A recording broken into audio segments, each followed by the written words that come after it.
সাদের সুমনে কোনো রাগ ছিল না, ছিল কয়েক হাজার মাইল দূরত্বের হাহাকার। ফালাক অনুভব করছে সাদের হাতের মুঠো পালাকের পিঠে আরও শক্ত হচ্ছে। সাদ যখন ফালাককে ছাড়লো, ফালাক তখনও হাঁপাচ্ছে। ফালাক টলমল পায়ে পিছন দিকে সরে গিয়ে বিছানায় বসে পড়ল। হৃৎপিণ্ডটা বিট করছে খুব। ফালাক ড্রেসিং টেবিলের আয়নায় নিজের লাল হয়ে যাওয়া মুখটার দিকে তাকিয়ে রইল। মনে মনে ভাবছে, এই পাগলাটে স্বামী নিয়ে যাবেটা কোথায়। সাদ ফালাককে বিছানায় শুইয়ে দিয়ে ওর ওপর নিজের পুরো শরীরের ভাঁজ ছেড়ে দিল। ফালাকের নরম শরীরটা সাদের কঠিন শরীরের নিচে পিষ্ট হতে লাগলো। সাদ কোনো কথা বলল না। ফালাকের শাড়ির আঁচলটা ধরে টান দিল। ফালাক শিউরে উঠল। লজ্জায় সংকোচে নিজের মুখটা অন্যদিকে ঘুরিয়ে নিল। সাদ এক ঝটকায় ফালাকের শাড়িটা পুরোপুরি খুলে মেঝেতে ছুঁড়ে ফেলে দিল। ফালাকের ফর্সা শরীরটা একখণ্ড হীরের মতো ঝিলমিল করছে যেন সাদের কাছে। ফালাক লজ্জায় আরও বেশি কুঁকড়ে গেল। সাদ ফালাকের এই লাজুক রূপ দেখে এক মুহূর্ত থমকাল। তারপর এক অদ্ভুত মাদকতা ভরা হাসল। দৃঢ়ভাবে ফালাকের উপর নেমে এলো। ফালাকের গলার খাঁজে মুখ ডুবিয়ে এক গভীর নিঃশ্বাস নিল। ফালাকের শরীরে স্নিগ্ধ ঘ্রাণ যা পাওয়ার জন্য ছটফট করছে, তা সাদকে পুরোপুরি দিশেহারা করে দিল। সাদ আবার ফালাকের অন্তবাসের পিঠে হাত দিল। সাদের আঙ্গুলের ছোঁয়া ফালাকের পিঠে এক অদৃশ্য আগুনের আলপনা এঁকে দিচ্ছে। সাদ নিজের মুখ দিয়ে অতি সাবধানে ফালাকের শেষ আবরণটুকু সরিয়ে দিল।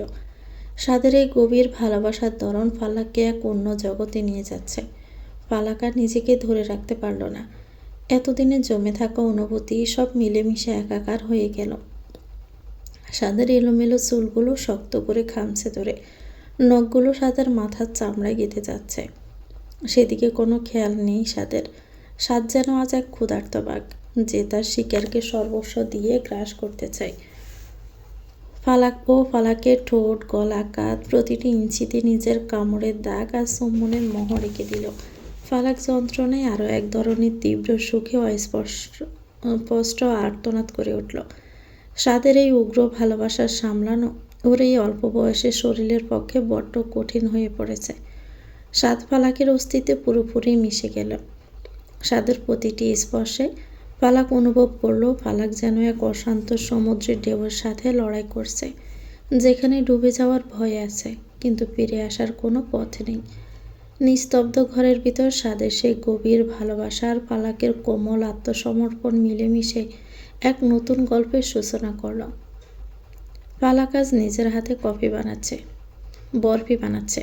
প্রথমে চুলায় একটা ফ্যান বসিয়ে তাতে ঘি দিল, এরপর বেসন দিল। ঘি দিয়ে বেসন ভেজে নিল, একদম হালুয়ার মতো দেখাচ্ছে। এরপর এতে চিনি দিয়ে আর ফুড কালার অল্প চিনি মিশে গেল। আস্তে আস্তে শেপে চলে এলো। ফালাক নামিয়ে নিল। কতক্ষণ রেখে দেওয়ার পর শক্ত হয়ে গেল। এরপর বরফি শেপে কেটে নিল। এই বরফিটা সবাই খুব প্রশংসা করেছে। নীলা আর রিমও শিখে নিল রেসিপি। ফালাককে আবার একটা প্লেটে স্বাদের জন্য নিয়েছে। ফালাক দেখল সাদ বেলকনির দিকে মুখ করে দাঁড়িয়ে ইংরেজিতে খুব দ্রুত কথা বলছে। ফালাক কিছুটা ইতস্তত করতে লাগলো। সাদ কি এখন বরফি খাওয়ার মুডে আছে?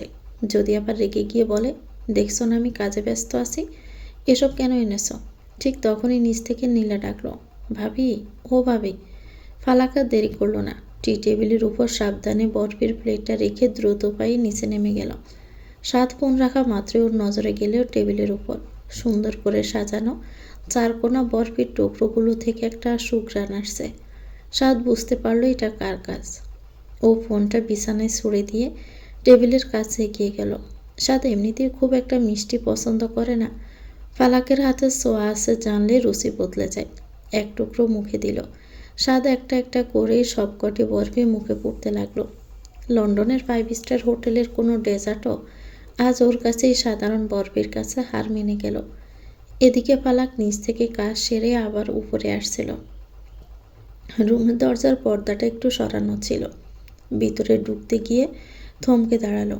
আড়াল থেকে দেখলো সে গম্ভীর আর মেজাজি সাদ মির্জা, যে কিনা সবসময় শাসনের বুলি আওড়ায়। সে খুব তৃপ্তি করে প্লেটের প্রতিটি বরফি শেষ করছে। ফালাক পর্দার আড়ালে দাঁড়িয়ে নিজের মুখ চেপে ধরল। ওর ঠোঁটের কোণে এক চিলতে বিজয়ী হাসি। ফালাক আড়াল থেকে সবটা দেখে চুপি চুপি আবারও সিঁড়ির দিকে পিছিয়ে গেল। ফালাকের মনে হলো ওর হাতের বানানো মিষ্টির চেয়েও স্বাদের ওই তৃপ্তি ভরা মুখটা ওকে বেশি সুখ দিচ্ছে। মনে মনে ভাবল, এমনটা হলে আমি রোজ বানিয়ে দিতে রাজি।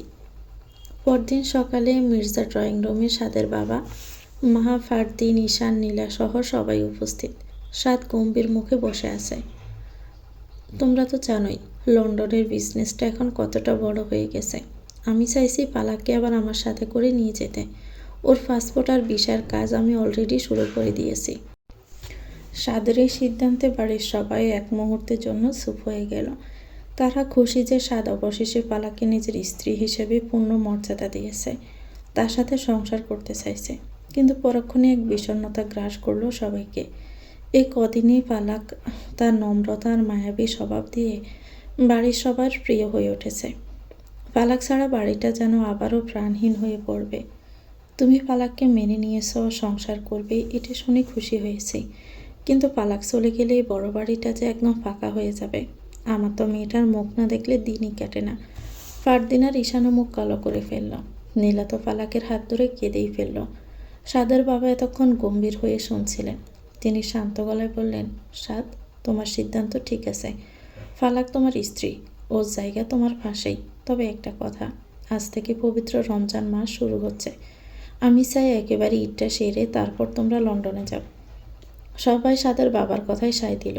মেয়েরাও স্বাদকে অনুরোধ করতে লাগলো, প্লিজ ভাইয়া, ঈদের আগে যেও না। স্বাদ পালাকের দিকে একবার আর চোখে তাকালো। পালাকের চোখ দুটো ছলছল করছে। ও যেমন স্বাদের সাথে যেতে চায়, তেমনি পরিবারটার মায়াও ওকে টানছে। স্বাদ বুঝতে পারলো সবার এই আবেগ উপেক্ষা করা ওর পক্ষে সম্ভব নয়। ঠিক আছে, সবার যখন এত আবদার, তবে ঈদের পরেই যাব। স্বাদের কথা শুনে পুরো বাড়িতে যেন আনন্দের হিল্লোল বয়ে গেল। পালাক মনে মনে ভাবল, আল্লাহ, আমার এই ছোট জীবনটাতে এত সুখ কি সত্যি পাওনা ছিল। পবিত্র রমজানের প্রথম দিন, চারদিকে এক স্নিগ্ধ নিস্তব্ধতা।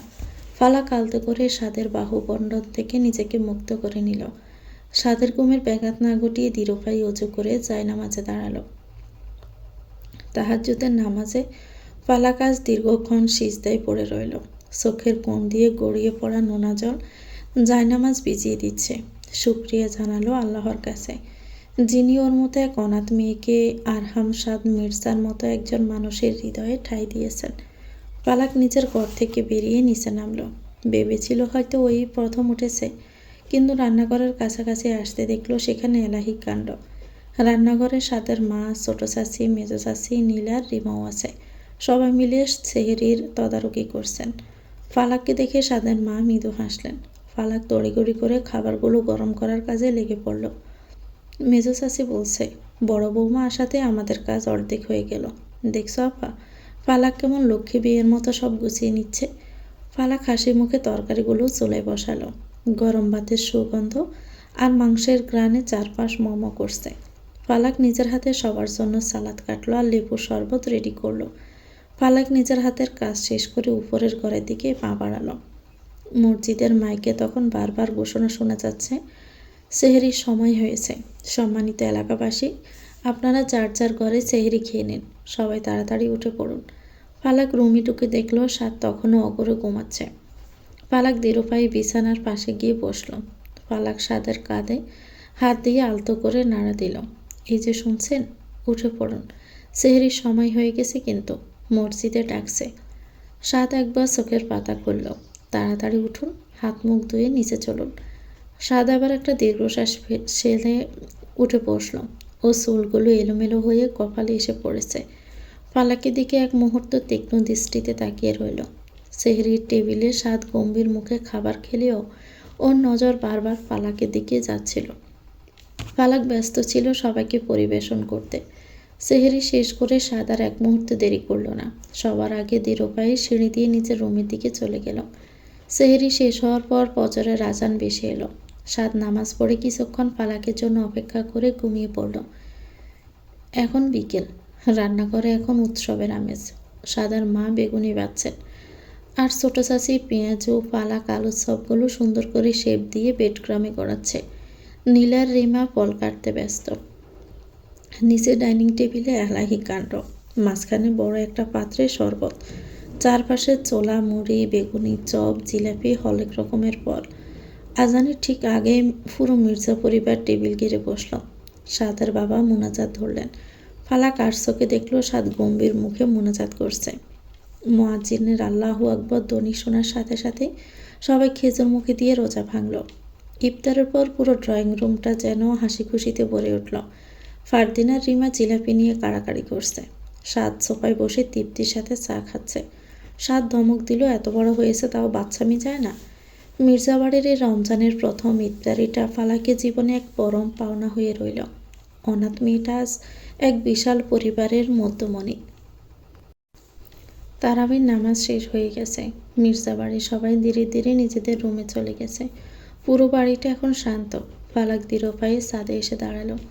রমজানের রাতের বাতাসে একটা আলাদা শান্তি আছে। ফালাক আকাশের দিকে তাকিয়ে রইল। অর্ধেক ছাদ মেঘের পাক দিয়ে দেখা যাচ্ছে। হঠাৎই পেছন থেকে গম্ভীর কণ্ঠ ভেসে এলো, একা একা কি করছে সেখানে? ফালাক চমকে ঘুরে তাকালো। সাদ দাঁড়িয়ে আছে। কালো টি শার্ট, এলোমেলো চুল, চোখে চিরচেনার তীক্ষ্ণ দৃষ্টি। ফালাক একটু ইতস্ত করে বলল, এমনি একটু হাওয়া খেতে এসেছিলাম। সাদ ধীরে ধীরে সামনে এগিয়ে এলো। কিছুক্ষণ দুজনেই চুপ। তারপর সাদ হঠাৎ বলল, আজ বরফিটা খারাপ হয়নি। আপনি খেয়েছেন? সাদ ব্রু তুলল। তোকে কে বলেছে আমি খাইনি? ফালাক লজ্জা পেয়ে নিচের দিকে তাকালো। আমি দেখেছি।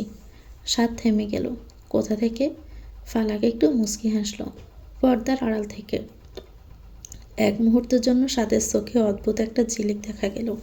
তার মানে লুকিয়ে লুকিয়ে আমাকে দেখছিলি? ফালাক তড়িগড়ি করে বলল, না না, আমি তো শুধু। কথা শেষ করার আগে সাদ এক ধাপ সামনে এগিয়ে এলো। ফালাক স্বভাবতই একটু পিছিয়ে গেল। সাদ রেলিংয়ে বর দিয়ে দাঁড়ায় কিছুক্ষণ চুপ থেকে বলল, লন্ডনে যেতে ভয় লাগছে? ফালাক একটু থামল। ভয় না, কি? ফালাক নিচের দিকে তাকালো। এই বাড়িটার জন্য মায়া লাগবে। ও। বাতাসে ফালাকের আঁচল উড়ে এসে সাদের হাতে ছুঁয়ে গেল। ফালাক আবারও দুজনে নিশ্চুপ হয়ে গেল। কিছুক্ষণ পর ফালাক নীরবতা ভেঙে বলল, আপনি কি কফি খাবেন? সাদ ব্রুকুসকে জিজ্ঞেস করলো, এখন? হ্যাঁ, দাঁড়ান, আমি নিয়ে আসছি। ফালাক সিঁড়ি বেয়ে নিচে নেমে রান্নাঘরে চলে গেল।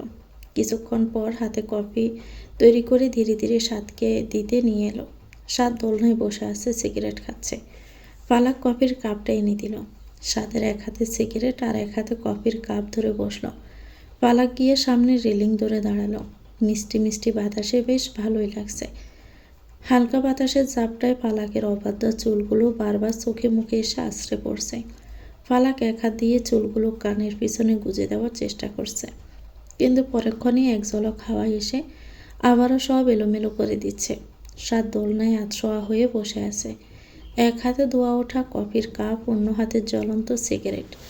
সিগারেটের লালচে আভাটা অন্ধকারের মাঝে সাদের তীক্ষ্ণ সোয়াল আর গম্ভীর মুখটাকে আরও রহস্যময় করে তুলছে। কফিতে চুমুক দিচ্ছে না, বরং স্থির দৃষ্টিতে তাকিয়ে আছে সামনে দাঁড়িয়ে থাকা মেয়েটার দিকে। এই সাধারণ দৃশ্য সাদের কাছে যেন অসাধারণ লাগছে। ফালাকের এই সাদা শাড়ির আঁচল বাতাসে তোড়ে উঠছে, বালবা চুল ঠিক করছে। সব কিছু সাদের বুকের ভিতরে এক অদ্ভুত তোলপাড় সৃষ্টি করছে। সাদ দৃঢ় পায়ে উঠে দাঁড়ালো। সিগারেটের শেষ অংশটা পায়ের নিচে পিষে দিয়েও ফালাকের একদম পিছনে এসে থামলো। ফালাক তখনও চুল সামলাতে ব্যস্ত। হঠাৎ অনুভব করলো দুটো শক্ত হাত ওর কাঁধের উপর দিয়ে এসে অবাধ্য চুলগুলোকে মুঠো করে ধরল। ফালাক চমকে উঠল। সাদের গায়ের পুরুষালী ঘ্রাণে এক মাদকতা সৃষ্টি করেছে ফালাকের কাছে। সাদ খুব সাবধানে ফালাকের সবকটা চুল এক হাতে গুছিয়ে নিয়ে গাড়ির একপাশে সরিয়ে দিল। চুলগুলো খুব বিরক্ত করছে। ফালাকের নিঃশ্বাস বন্ধ হয়ে আসার উপক্রম। সাদের আঙ্গুলের অগ্রভাগে ফালাকের গাড়ের ত্বক ছুঁয়ে যাচ্ছে। ও শুধু অস্পষ্ট স্বরে বলল, বাতাসটা আজ খুব বেশি। সাদ ফালাককে নিজের দিকে গড়িয়ে নিল। সাদের আবছা আলোয় ফালাকের মুখটা এখন একদম পরিষ্কার। সাদের চোখ দুটো আজ বড্ড বেশি কথা বলছে। ফালাকের গালের উপর হাত রেখে বৃদ্ধাঙ্গুলি দিয়ে নিচের ঠোঁটটা আলতো করে স্পর্শ করল। ফালাক মন্ত্রমুগ্ধের মতো সাদের চোখের দিকে তাকিয়ে রইল। এই শান্ত রাত, দূর থেকে আসা ঝিঝি পোকার ডাক, সাদের নিবিড় সান্নিধ্য। ফালাকের মনে হলো সময়টা যদি এখানেই থমকে যেত। রমজানের দিনগুলো মির্জাবাড়িতে এক অদ্ভুত প্রশান্তি নিয়ে এসেছে।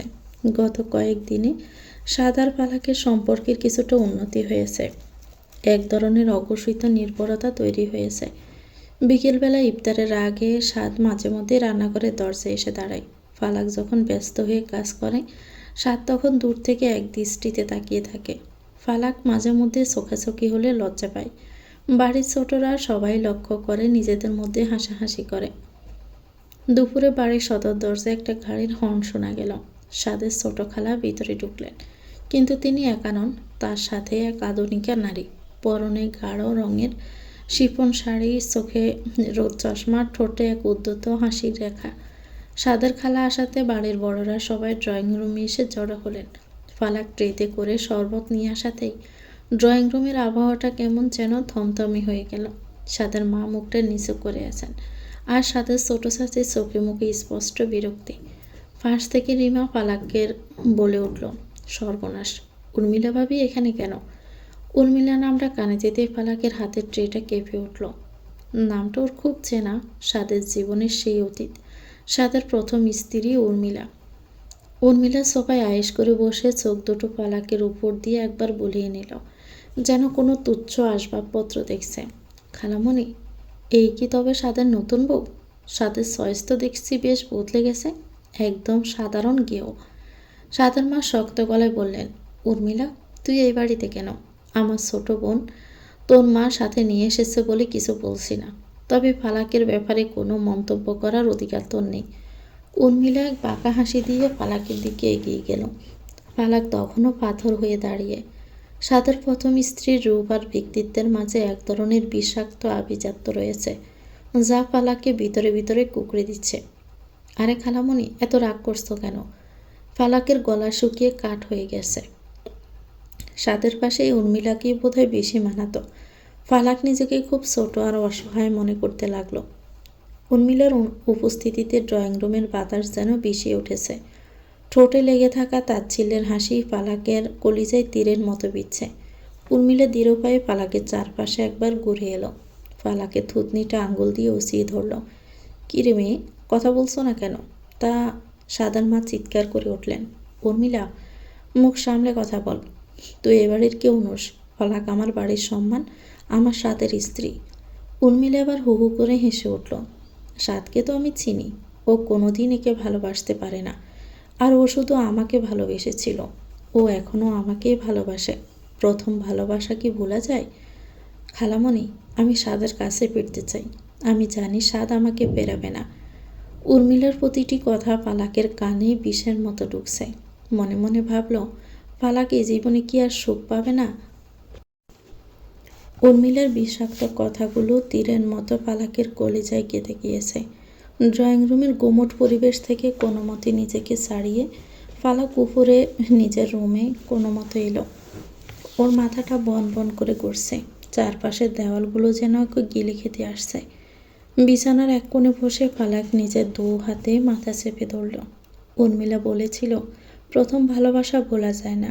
এই একটা বাক্য ফালাকের সাজানো স্বপ্নগুলোকে তাসের ঘরের মতো উড়িয়ে দিচ্ছে। আয়নায় নিজের ফ্যাকাশে মুখটার দিকে তাকালো। সাদ কি তবে সত্যিই উর্মিলার অভাব পূরণ করতে ওকে আঁকড়ে ধরেছে? সময় যেন কাটতেই চাইছে না। ইফতারের সময় হয়ে এলো। সাদ সকালে বলে গিয়েছিল আজ বন্ধুদের সাথে বাহিরে ইফতার করবে, ফিরতে দেরি হবে। রিমা নীলা ফালাকের অবস্থা বুঝতে পেরে ওকে এক মুহূর্তের জন্য একা ছাড়ছে না। ওরা ফালাককে একরকম জোর করে রিমার ঘরে নিয়ে গেল। ভাবি, তুমি ওই ডাইনির কথায় কান দিও না তো। ভাইয়া তোমাকে কতটা ভালোবাসে সেটা আমরা সবাই জানি। ঠিকই বলেছ, উর্মিলা আপু তো হিংসায় এসব বলছে। তুমি খেয়ে নাও, রোজা রেখেছ, শরীর খারাপ করবে তো। ফালাক ম্লান হাসলো, কিন্তু ওর মনের ভিতরে তখন জ্বর বইছে, শুধু অপেক্ষা করছে সাদের জন্য। এদিকে নিচে সাদের মা বড্ড অস্থির হয়ে আছেন। সাদের ছোট খালা জেদ ধরেছেন আজ রাতটা এখানেই থাকবেন। সাদের মা মনে মনে খুব করে চাইলেন উর্মিলার মতো একটা অতীত এই বাড়িতে যেন রাত না কাটাক। তবে বোনের মেয়ে কিছু বলতেও পারছে না। তিনি জানেন না সাদ কেন উর্মিলাকে ডিভোর্স দিয়েছিল, আর এখন তিনি তা জানতেও চান না। তিনি শুধু দেখেছেন তার ছেলেটা ফালাককে নিয়ে একটু শান্তিতে আছে। তিনি মনে মনে দোয়া করলেন, আল্লাহ, আমার ছেলেটার সংসারে যেন আর কোনো অশান্তি না আসে। রাত বাড়তে লাগলো। তারাবির নামাজ শেষ হয়ে গেছে। সাদ এখনও ফিরেনি। বাড়ির মেহমানরা গেস্ট রুমে সেটেল হয়েছে। উর্মিলা মাঝে মধ্যেই ড্রয়িং রুমে ঘুরে বেড়াচ্ছে, যেন এখনই এই বাড়ির মালকিন সে। ফালাক রিমের ঘরে বসে জানালার দিকে তাকিয়ে আছে। দেখতে চায় সাদ যখন দেখবে উর্মিলা এসেছে, ফিরে আসতে চাইছে সাদের প্রতিক্রিয়া কী হয়। গেইটে মীরা আর ফারদিন দাঁড়িয়েছিল। সাদের গাড়িটা গেট দিয়ে ঢুকতে ওরা দুজনে এগিয়ে এলো। সাদ গাড়ি থেকে নামতেই মীরা হাত চেপে ধরল। সাদ ব্রু কুঁচকে তাকালো। মীরার চোখে মুখে এক ধরনের মিকি আতঙ্ক। ভাইয়া, তুমি এতক্ষণে এলে? জানো বাড়িতে কি হয়েছে? ওই উর্মিলা আপু এসেছে। এসে ভাবিকে যা তা বলে অপমান করেছে। বলেছে ভাবি নাকি তোমার দয়ার পাত্রী। ফারদিনও বলল, শুধু তাই না ভাইয়া, বলেছে তুমি নাকি এখনও ওকেই ভালোবাসো। ভাবি তো কেঁদে বুক বাসিয়ে দিচ্ছে। দুজন মিলে আরও কিছু উর্মিলার নাম বানিয়ে বলল। সাদার হাতটা মুষ্টিবদ্ধ হয়ে এলো। চোখের মণি দুটো যেন আগুনের মতো জ্বলছে। ভয়াবহ রুদ্রমূর্তি ধারণ করল। সাদ কোনো কথা না বলে গটগট করে বাড়ির ভিতরে ঢুকলো। পিছনে মীরা আর ফারদিন একে অপরের দিকে তাকিয়ে দাঁত বের করে এক হাসি দিল। ওদের মিশন সাকসেসফুল। সাদ উপরে উঠতেই করিডোরে উর্মিলার সাথে দেখা। উর্মিলা যেন আগে থেকে ওত পেতেছিল। সাদকে দেখে ঠোঁটে এক মায়াবী হাসি ফুটিয়ে তুলল। হ্যালো সাদ, কেমন আছো? অনেক দিন পর দেখা হলো আমাদের, তাই না? সাদ কোনো উত্তর দিল না। স্থির চোখে উর্মিলার দিকে তাকিয়ে আছে।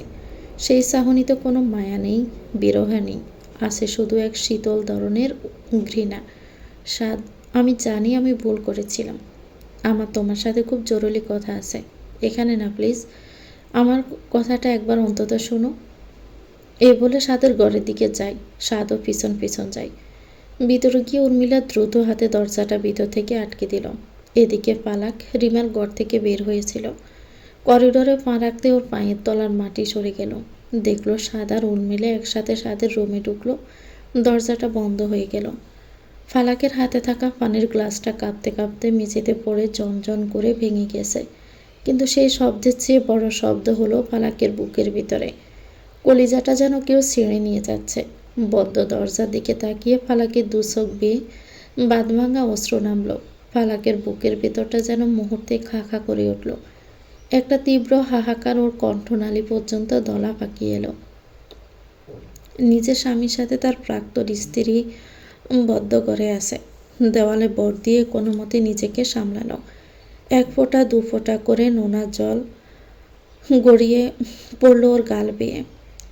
ফালাক চাপা স্বভাবের মেয়ে, চিৎকার করে প্রতিবাদ করতে পারল না। শুধু নিজের মুখটা চেপে ধরল যাতে কান্নার শব্দ কেউ শুনতে না পায়। ঝাপসা চোখে বদ্ধ দরজার দিকে তাকিয়ে কাঁদতে থাকে সে। চারপাশটা অন্ধকার হয়ে আসছে। বুকের ভিতরটা খাকা করছে।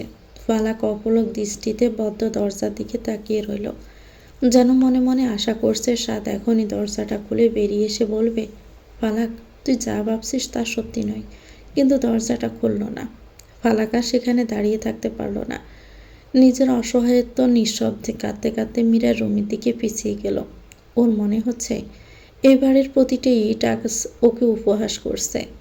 মীরার রুমে ঢুকে ফালাক দরজাটা আলতো করে বিড়িয়ে দিয়ে বিছানার এক কোণে বসে পড়ল। কোনো শব্দ নেই, শুধু নিঃশব্দে গড়িয়ে পড়ছে নোনা জল। অন্যদিকে বদ্ধ ঘরের ভিতর সাদ উর্মিলার দিকে এক হিংস্র বাঘের মতো তাকিয়ে আছে। সাদের সোয়াল শক্ত হয়ে গেছে।